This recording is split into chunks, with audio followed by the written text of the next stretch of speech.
महाविहार बावरीनगर दाभड येथील धम्म परिषदेच्या सभामंडपाचे भूमिपूजन संपन्न.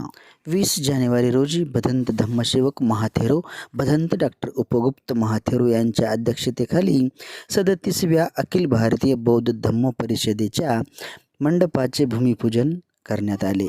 यावेळी दाभड येथील माजी सरपंच शंकरराव टेकाळे, भदंत खेमधम्मो महाथेरो डॉक्टर एस सत्यपाल महाथेरो, भिक्खू अश्वजित थेरो, भिक्खू रेवत बोधी, भिक्खुनी चारुशिला, भिक्खू संघ प्रिय भंते, संयोजक डॉक्टर एस पी गायकवाड व इतर जण मोठ्या संख्येने उपस्थित होते.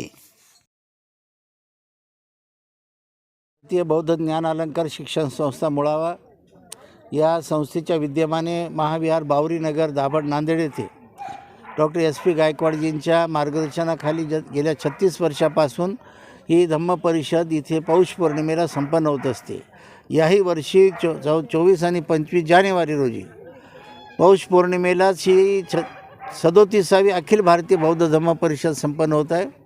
या परिषदेसाठी पूर्वतयारी म्हणून आज मंडपाचा भूमिपूजनाचा कार्यक्रम संपन्न झाला आहे. हा दरवर्षी या ठिकाणी केला जातो. या निमित्ताने श्रामणेर शिबिर घेतलं जातं.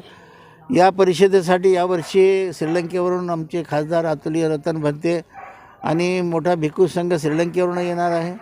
जपानचे भंतेजी येणार आहेत आणि भारताच्या विविध भागामधून आमचे प्रमुख महाराष्ट्रामधील भिक्खू संघ उपस्थित राहून 2 दिवस धम्मदेशना, वंदना, प्रवचन, धम्म मिरवणूक, ध्वजारोहण आदी कार्यक्रम सातत्याने ज्याप्रमाणे होतात त्याप्रमाणे होणार आहे. आणि महाराष्ट्रामधून मोठा उपासक सामान्य वर्ग येऊन 2 दिवस धम्म प्रवचन इथे ऐकतो आणि ज्यामधून मोठ्या प्रमाणात समाज प्रबोधन आतापर्यंत झालेलं आहे.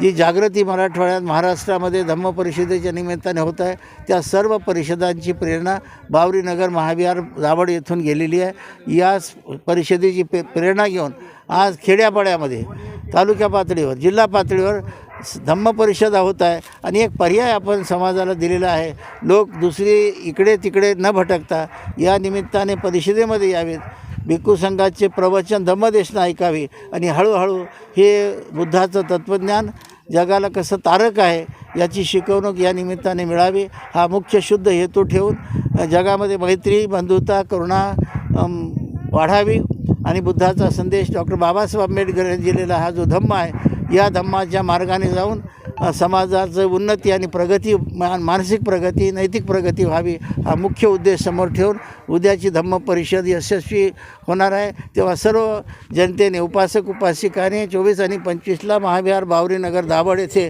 धम्म परिषदेमध्ये सहभागी व्हावं. या निमित्ताने सर्वांना धन्यवाद. महाराष्ट्रामध्ये हा उपक्रम आमचा सुरू आहे.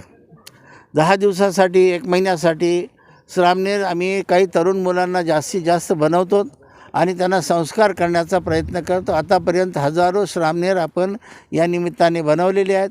काही त्या श्रामणेर शिबिरातून कायमस्वरूपीसुद्धा भिक्खू मुलं झालेली आहेत.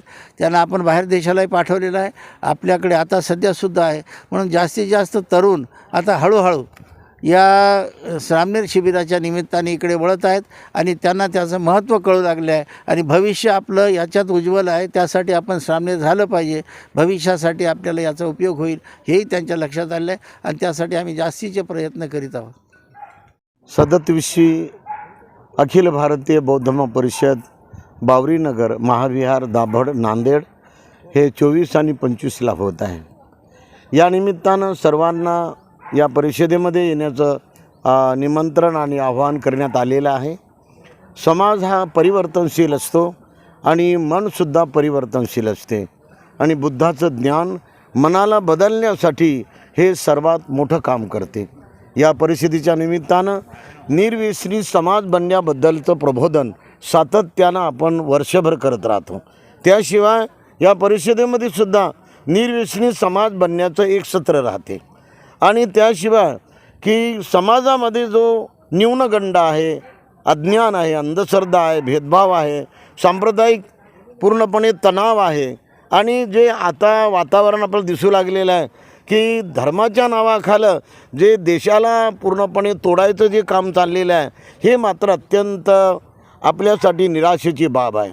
कारण आपल्या देशामध्ये अनेक धर्म आहेत आणि त्यामुळं धर्माची सहिष्णुता हे असली पाहिजे. म्हणून सर्वात उच्च पद आपल्या भारतामध्ये राष्ट्रपती आहे आणि त्यांना नेमकं तिथं बोलवण्यात येत नाही आणि म्हणून ही गोष्ट घटनेच्या विरोधामध्ये होऊ लागलेली आहे. म्हणून बौद्ध धम्मानं सर्वांना जोडायचं काम केलेलं आहे. एकात्मता टिकली पाहिजे म्हणून लोकशाही म्हणजे सर्वांनी समतेनं वागणं, बंधुत्वानं वागणं, न्यायानं वागणं आणि खऱ्या स्वातंत्र्याचा लाभ सर्वांना देणं आणि सर्वांनी मानवतावादी विचाराचं पूर्णपणे बीजारोपण प्रत्येकामध्ये केलं पाहिजे आपण.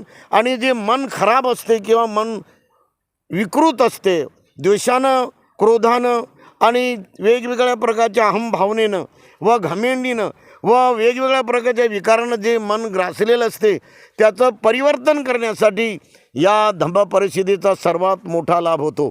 अनेक लोक भिकूंच्या भरगच्च अशा 1000, 2000, 10,000च्या मॉबमध्ये बरेच लोक व्यसनानं पूर्ण ग्रासलेले येऊन बसतात.